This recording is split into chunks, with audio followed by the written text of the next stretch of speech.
Hey everybody, Rob Maurer here, and today we are going to be talking about the results of Bloomberg's Model 3 owner survey. It's a pretty comprehensive survey, a lot of interesting details in there. We've also got a bit of news on FSD, a couple of different reports to go through, and other items as well. Not the best day for Tesla stock today after a strong start, finishing down 3.25% to close at $255.71, while the Nasdaq was down about 0.5% on the day. As a macro reminder, tomorrow morning we will get the Personal Consumption Expenditures Report, PCE, so we'll keep an eye out for how those numbers come in. Alright, we'll start off with a couple of quick items. Yesterday, Elon tweeted that he tested the version 12 alpha build of FSD Beta and said that it is mind-blowing. So, as a reminder, FSD version 12 is supposed to be sort of end-to-end neural networks or AI control, compared to today where neural networks are being more heavily used for perception and then for planning or control. There's a higher ratio of things that are specifically programmed or essentially hard-coded into that part of the process today. So version 12 would be eliminating a lot of that manual coding, replacing that in favor of neural network type of controls, which is a very exciting prospect because those neural networks can then be refined and trained over time. And just like we have seen perception get a lot better, hopefully planning and decision-making would get a lot better very quickly as well. So it's an exciting teaser from Elon Musk. Obviously, we don't know what the timeline on that would be as usual, but I do think it's encouraging for them to at least have a testable alpha version ready at this point, although we can't know for sure if that is still relying on, for the lack of a better term, some hard coding, or if so, to what extent that may be the case. So again, best to keep expectations in check. Alright, next up we've got a couple new photos of what is most probably a test Model 3 Highland. After a bit of a lull, it seems like we've got a couple more sightings of these over the last few days.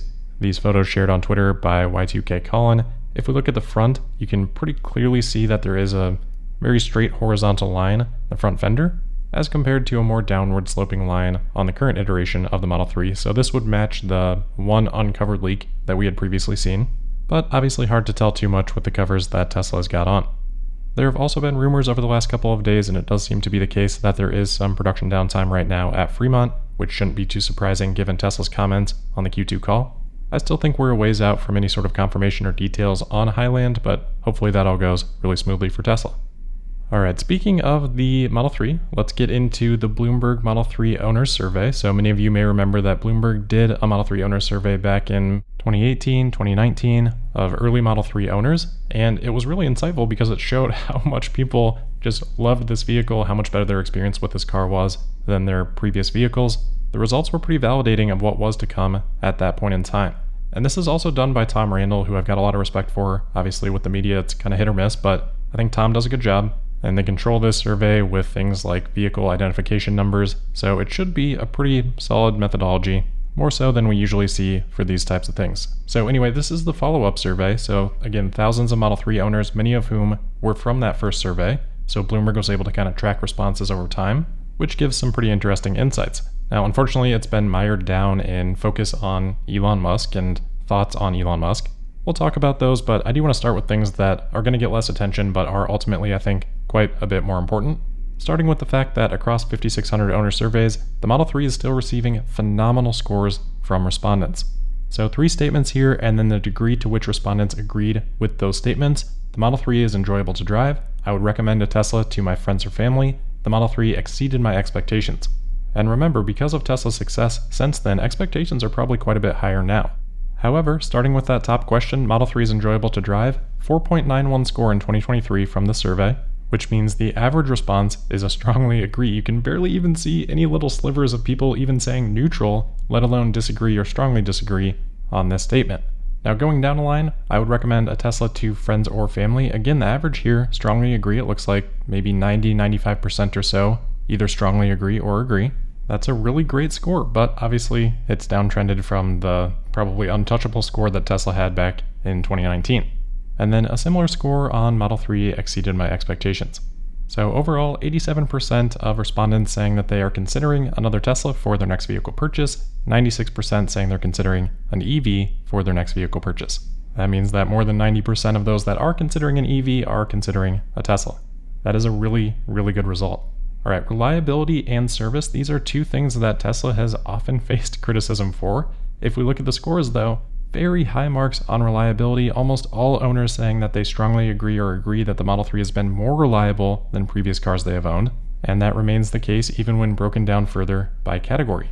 Now for service, this is a situation where someone has had an issue, right? Most likely. They need something to be fixed, so they're probably not super happy in the first place, but actually really good scores here. People are very satisfied on average with mobile service, satisfied with service centers, satisfied with stores, and 91% of respondents said that the service they received was adequate, and that is up from 2019, and 90% said that they received service in a timely manner, also up from 2019.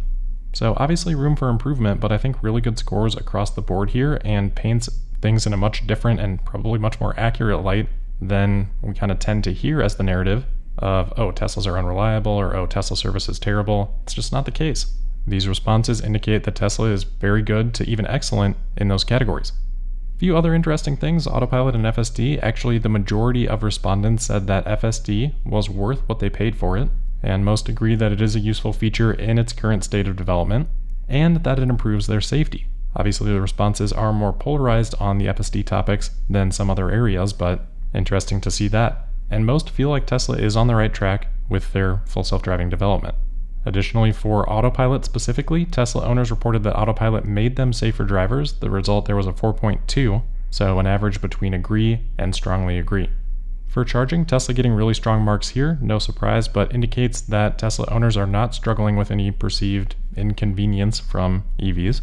And then for Tesla insurance, the user experience seems to be going well, with most indicating that they would be likely or very likely to recommend insurance to someone else. So a lot of insightful and really good things in there, but obviously most of the attention going to the results from Elon Musk.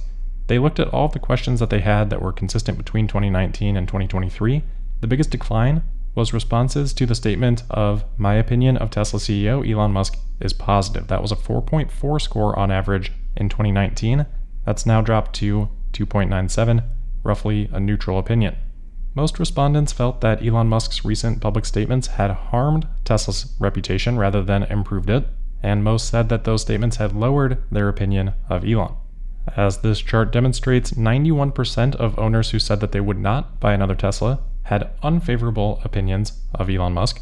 But remember, that is a very small percentage of respondents. Most people are, they're considering buying another Tesla. Again, 87% considering buying another Tesla. So would a less opinionated Elon Musk improve these results? Probably. But from the responses, the impact isn't all that significant today. And as a reminder, these things can change over time. We've talked about the pretty high degree of volatility in brand surveys before. So it doesn't mean that it couldn't get worse and become more significant of an issue, but it could also get better over time as well. It's also worth a reminder that these are current Tesla owners, so although maybe they aren't as happy with Elon Musk's recent comments, there's an argument to be made that that does appeal to a different demographic that maybe helps some people consider a Tesla that wouldn't have considered it before. So the net at the moment probably negative, but again, hopefully not too impactful to what Tesla is trying to accomplish. I think pretty much across the board, the rest of the results are incredibly strong. All right, let's move on from that survey. We do have a couple other articles today that are getting some attention. First, we've got an article from CNBC about the California Attorney General investigating Tesla regarding autopilot, things like phantom braking. If you read this article and you know who Greg Wester is, well, that should pretty much tell you all you need to know. The guy has a lot of bias against Tesla, so I don't think we need to spend a ton of time on this. I think we have already known that obviously regulatory institutes are very interested in what Tesla is doing with autopilot, so I think there's always a degree of quote-unquote investigating that is happening, and that's part of what they should be doing as regulators. Now, the other article was a quote-unquote special report by Reuters, so they busted out the fancy graphics for this one. This is like a 3,000 or 4,000 word article. A lot of words to really not say a whole lot. I'm not even sure what their main point is. They talk about a variety of different things, but they're all around range, which can pretty much be summarized by something that we all know, which is that EPA range is not equivalent or supposed to be equivalent to real-world range. They seem to try to paint Tesla into this gotcha moment about cars delivering at lower ranges, particularly in like cold conditions, which, I mean, it's kind of just physics, but they detail this story from one customer. I'm not going to be able to get through this without laughing, but the first quote in this article is, quote, "We're looking at the range and you literally see the number decrease in front of your eyes," he said of his dashboard range meter. I'm pretty sure that's how it's supposed to work. Obviously, I understand the point that he's trying to make, that it's going down more quickly than what he would hope, but that being the way of explaining it kind of gives you a flavor for this article in general, I would say. Anyway, they go on to talk about how this guy was convinced that there was an issue with his battery because of the range that he was getting. So he tried to schedule service and have Tesla look at the battery. Tesla looked at it remotely with remote diagnostics and said, no, you're good, canceled the appointment, which Reuters then tries to turn into some big scandal, like Tesla had a specific team dedicated to canceling service appointments for people with battery issues. Well, no, they just looked into the issue remotely and realized that it would be a waste of everybody's time. What a truly scandalous thing to have people working on. So anyway, this is like a 3,000-word article. That quote was in the first couple of paragraphs. The last couple of paragraphs of the article, it literally says, quote, after doing more research into range estimates, he said he ultimately concluded there is nothing wrong with his car, end quote. So they make a huge deal out of Tesla canceling these service appointments, and then they go on to say, oh, Tesla was actually right, and there wasn't an issue, and it should have been canceled. Wow, well, I'm glad that there's nothing else out there that is more worthy of a special report from Reuters than this captivating topic, which they then try to spin into it being Tesla's fault for people feeling like there's battery problems because of how they are displaying range. If they feel so strongly about this, maybe they should be doing a special research report into the EPA test cycle and how that could be improved, rather than criticizing Tesla for displaying unrealistic range. Now, I think we all know if you drive a Tesla that the energy meter and trip planners are both phenomenal at predicting range, but of course it's going to be very rare where EPA test conditions match up with real-world driving, especially if you're doing a lot of high-speed driving, because the EPA test cycle really doesn't go that fast. So they seem to basically be asking Tesla to just voluntarily underreport when other manufacturers are obviously not going to do that. There is one small part of the article that seemed to have maybe a reasonable criticism, where it talked about how Tesla had built an algorithm that displayed a little bit more range for the top 50% of the charge curve, and then over time as it declined to the lower 50%, it started to show something a little bit more realistic. But that was very early days for Tesla, and I think they probably did that so that when people got into lower numbers, they wouldn't end up being stranded. Obviously these days, Tesla is still using algorithms to figure these things out. They're just a lot more refined than they were in 2013. I also had to chuckle because at the same time as they were talking about Tesla overstating range, they talk about how Tesla then left a safety buffer of about 15 miles to again protect from anybody getting stranded. So which is it? Are they overstating it? Are they understating it? Depends on which part of the article you want to read and then sensationalize. Poor reporting is nothing new for Tesla, but it's been a while since I've seen one this bad, and it's so long, but at least we got some laughs out of it. Alright, last item for today, Ford has reported their Q2 earnings. They did beat expectations on the top and bottom line, and similar to GM yesterday, they did increase their earnings guidance for the entirety of the year, but I am most interested in their progress on electric vehicles. So, they did lose another $1.1 billion in earnings before interest and tax this quarter on the EV business. Ford, commendably, one of the very few that breaks this out, but another huge loss. This is up from $700 million last quarter. Their margin, I guess, improved a bit. It was negative 101% last quarter, negative 59% EBIT margin this quarter. And Ford adjusted their guidance for EVs. So overall, the business, they guided up, but EVs, they guided down. They said that they now expect to hit a run rate of 600,000 vehicles produced sometime in 2024. That previously had been 2023. And they now expect to lose 50% more this year on the EV business than they previously guided for. That was a $3 billion EBIT loss for the year previously. They've increased that to now a $4.5 billion loss this year. I do have to wonder how much the Model Y price cuts influenced those projections. So we'll keep watching that, but that'll wrap it up for today. As always, thank you for listening. Make sure you're subscribed and signed up for notifications. You can also find me on Twitter/X at Tesla Podcast. And we'll see you tomorrow for the Friday, July 28th episode of Tesla Daily. Thank you.